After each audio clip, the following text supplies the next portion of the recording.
లక్షల కోట్లు పెట్టి ప్రాజెక్టులు కట్టారు తప్ప పేదవాళ్ల కోసం ఒక్క గూడు కూడా గత ప్రభుత్వం నిర్మించలేదని రాష్ట్ర అటవీ పర్యావరణ దేవాదాయ శాఖ మంత్రి కొండ సురేఖ అన్నారు. వరంగల్ నగరంలోని ఓ సిటీ ఎమ్మెల్యే క్యాంప్ కార్యాలయంలో అర్హులైన ఇందిరమ్మ లబ్ధిదారులకు ప్రొసీడింగ్ పత్రాలు ఇచ్చారు.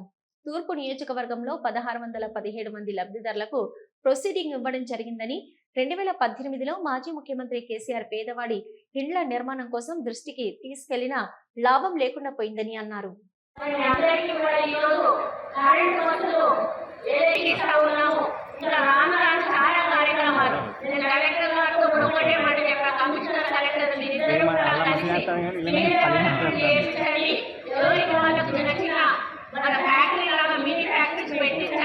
వాళ్ళ కాళ్ళ మీద వాళ్ళు సంపాదించుకొని నిలబడే విధంగా మీరందరూ కూడా మన మహిళలను ఎంకరేజ్ చేయండి అని చెప్పాను.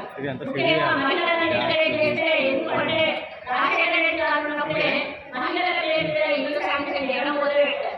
అందరూ అడగడం అదేంటన్నా మీకు ఇల్లు అంటుంటే మగవాళ్ళ పేరు మీద ఉంటుంది కదా, మీరు ఆడవాళ్ళ పేరు మీద చేస్తున్నారు అంటే ఆయన ఏమంటాడంటే మగవాళ్ళంటే దుర్వ్యసనాలు ఉంటాయి, తాగడం ఆరోగ్యంగా ఉంటుంది, వాళ్ళకి తప్పు లేకపోతే ఇల్లు తాకట్టు పెడతారు, ఆ తర్వాత పిల్ల వాళ్ళు రోడ్ల మీద పడతారు, వాళ్ళ కుటుంబం రోడ్డు మీద పడుతుంది. అదే మహిళ పేరు మీద ఉంటే అది ఇల్లు జాగ్రత్తగా ఉంటుంది, కనీసం తినడానికి తిండి లేకపోయినా కూడా ఉండడానికి ఒక ఇల్లు అంటూ ఉంటుంది. అందుకే ఏం చేసినా కూడా మహిళల పేరు మీద చేయాలని ఆ రోజు నుంచి కూడా మహిళల పేరు మీద ఈ యొక్క కార్యక్రమాన్ని తీసుకుంటా ఉన్నాము.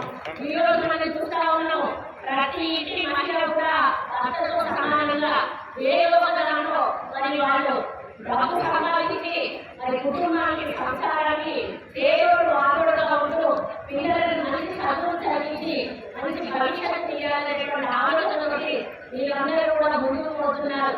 మన కళలన్నీ కూడా సాకారం కావాలంటే తప్పనిసరిగా మన ఇందిరమ్మ పాలన ఉండాలి, మన ప్రజాపాలన ఉండాలి. అప్పుడే వీళ్ళందరినీ కూడా సాకారం అవుతాయని తెలియజేసుకుంటూ, ముఖ్యంగా ఈ రోజు ఏదైతే శాంక్షన్ మరి పార్టీ తీసుకుంటున్న అర్హులైన మరి లబ్ధిదారులందరూ